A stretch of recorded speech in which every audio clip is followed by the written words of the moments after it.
Holders 21 to 25. The Holder of Rage, Holder 21. In any city, in any country, go to any mental institution or halfway house you can get yourself into. When you reach the front desk, ask to visit someone who calls themselves the Holder of Rage.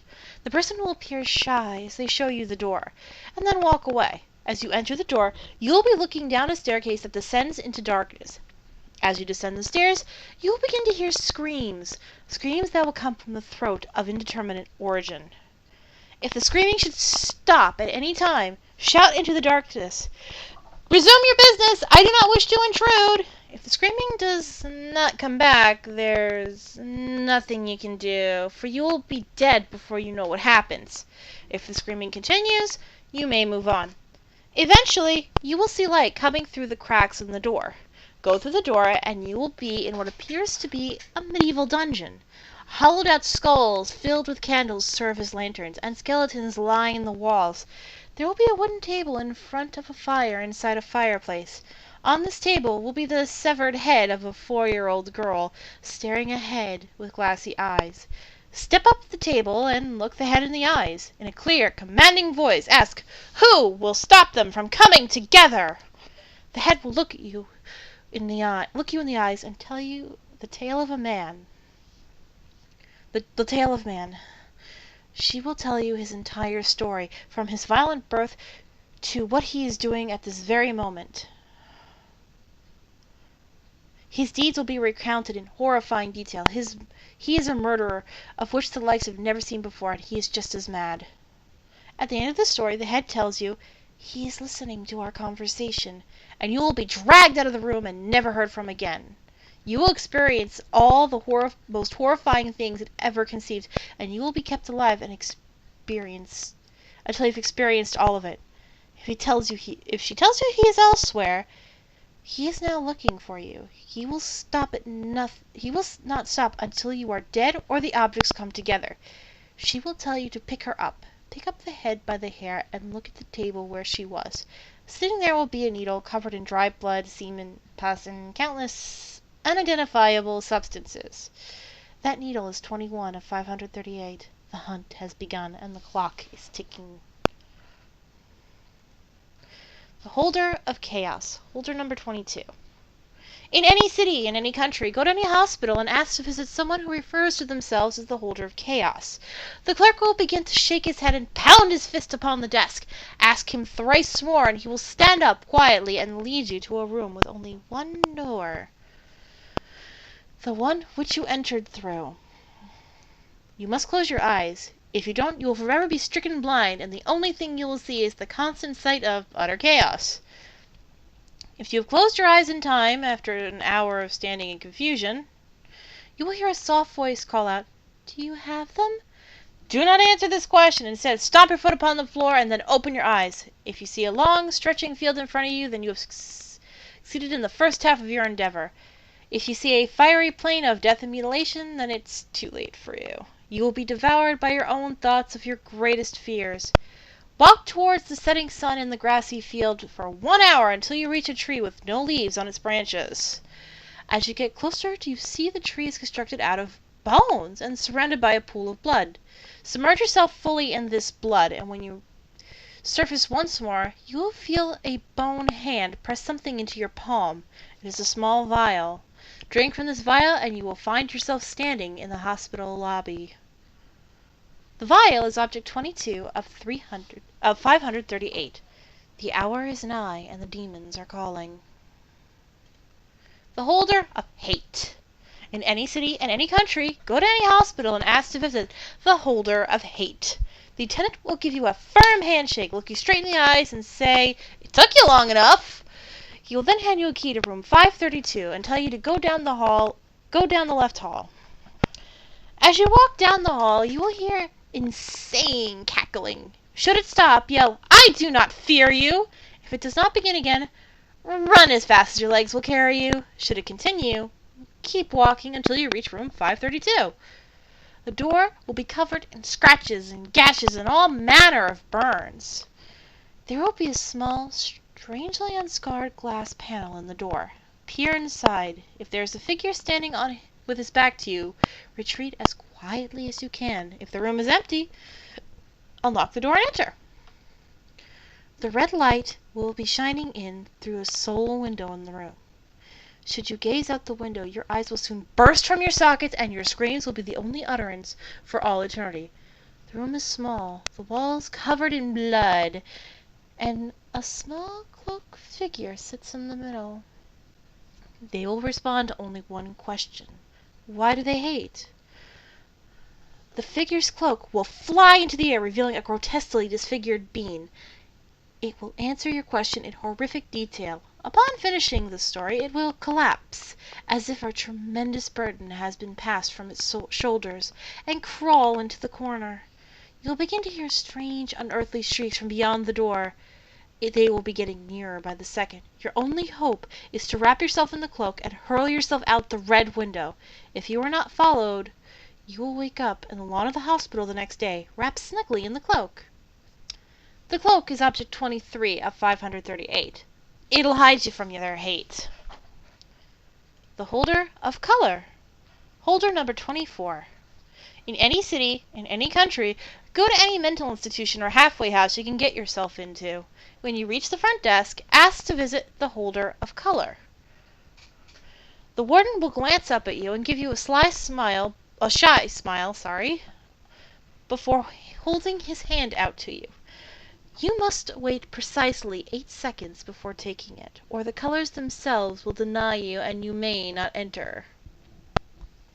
The warden will stand and lead you to a cell, opening the door and motioning you to enter. Inside the cell you will find 2 little boys, both garbed in shades of gray, and their skin and hair will appear to be as if all the color was drained out of them. One has long hair and wears a white dress, while the other wears a black suit and has his hair cut short. Only look into the white boy's eyes, for they are normal, and the eyes of the black-clothed boy will lead you into madness. Each will wear 1 glove and hold out both their hands to you. Take only the gloved hand of each. Should you touch the black-clothed boy's flesh, you will be plagued with the worst agony in the universe, but you will not die, and he will not let go. Should you touch the white boy's flesh, you will feel more pleasure than you ever experienced, but he will soon pull his hand away, and you will never feel that pleasure again, no matter how you yearn for it. Your lust will kill you. The boys will look at each other and nod once. Should they shake their heads,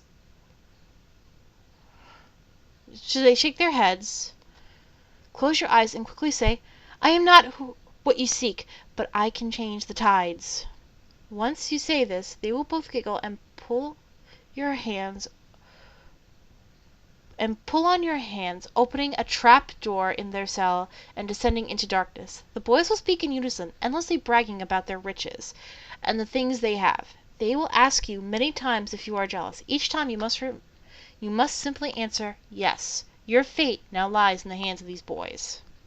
The stairs you descend are long, growing ever narrower, until finally 1 boy will go in front and 1 in the back. Should the boy in black go in front, consider yourself lucky. Life is now at your back. Should he go in back, your death will be agonizing, and he will throw you from the stairs into the abyss below. After what seems like an eternity, you will reach the stairs, and both boys will push you into a large glass door. They will stare after you, tears streaming down your faces, and tell you they can go no further. But point to the door. You must enter. The room is pitch black, save for a single beam of light that is in the direct center. Standing in the light is a woman, much like the boys, completely stripped of color. Her hair and gown both reach the earth. Each as white as her flesh. Her eyes are only white, staring blankly at you. If she should smile at you, you have amused her, and she will light up the entire room with her light, and you'll become one of the writhing bodies that makes up the collection beneath her glass floor. Should she frown at you, she will only turn her back and light up the part of the room behind her, awakening 7 other beings: a cackling man who wears just black, a weeping man garbed in white, a snarling man in piercing red eyes, a grimacing woman who wears only pink petals, and an emotionless girl enveloped in green, a sickly man with silver hair, and a smirking gentleman covered in riches. They are to be your judges. You must pick the one you feel will do you justice and walk towards them, asking along your way, "When will they strip you of this earth?" Should you choose the wrong color, The one you have chosen will stand very still and smile at you eerily. You will soon feel yourself slipping away into nothingness. Should you have chosen the correct color, they will respond with a hideous screech pointing fearfully at the woman at the center of the room. The others will scream curses at you in many different languages as you feel piercing pain rip through your body. Soon, the one you have chosen will step forward and embrace you, and whisper in your ear their sickening tales, the stories of your demise, of the demise of the world, when every breath will fade away. Do not move. The curses will stop and the room will be lit, the seven all staring at you. The woman, where the woman was, there will now be a small feather, like that of a dove, changing its color continuously. The feather is object 24 of 538. With it you can take away what is theirs to give. Holder number 25, the holder of creation. In any city, in any country, go to any hospital and ask to visit the one who calls themselves the holder of creation. The clerk will look into your eyes, horrified, before standing up. She, and only a she, will lead you to the maternity ward and push you into a locked door, which you will glide through. Once inside the door, you will notice two more, one on the left, one on the right. You must choose one direction the one direction to which you are more accustomed, hoping all the while that fate has correctly guided your hand. Touch the door handle. If light peeks from under the doorway, you must enter. If it doesn't, you must run to the other room as fast as you can. Must run from the room. Sleep where you drop and do not trust anyone. Do not enter the sunlight. Seek shadows and pray whatever God you wish that you passed unnoticed. If the light is emitted from beneath the door, or if by some miracle you evade capture after your error, and return to choose once more, enter cautiously. The room seems to stretch for eternity. Make no attempts to comprehend its size or shape, as many men greater than you have been driven mad by the thought. Strewn across the entirety of the room are bodies of stillborn fetuses and the unborn. Those capable of sound will seem to pierce the very fabric of your consciousness with their cries. It will appear to be both audible and a figment of your imagination. On the horizon there will be a mother, little more than a child herself, clutching a baby wrapped in a tattered blanket to her teat. Upon closer examination of the suckling infant will leave you pondering its true age. Its expression seems weathered and careworn, an eternal knowing glance assuring you that its eyes have forgotten more than what you'll ever see. Approach the mother calmly. Should you startle her and interrupt the feeding, your only hope is to whisper, "I do not wish to disturb you or your beautiful son." If you have appeased her, position yourself so as to gaze directly at the child's eyes. Once there, you must not break eye contact for fear of upsetting the infant and bringing about your own doom. You may ask him one question, and one question only. For what have they been created? The baby will move and wrap its tattered cloth around you, binding you and rending you limb from limb, yet you must not react to the pain, or risk never returning to your original form. If you overcome the agony, he will stare into your eyes, and you will see the beginning of the cosmos. All things that have been since the creation of existence will unfold before your eyes. The truth of the origin of the Seekers will be brought to life, and if you're not driven insane by this truth, you'll feel the warmth of this knowledge glowing inside you. This heat will grow until the pain of the burn outweighs that which of your torn flesh 1,000-fold. You will feel your body melt away, burning into nothing save ash.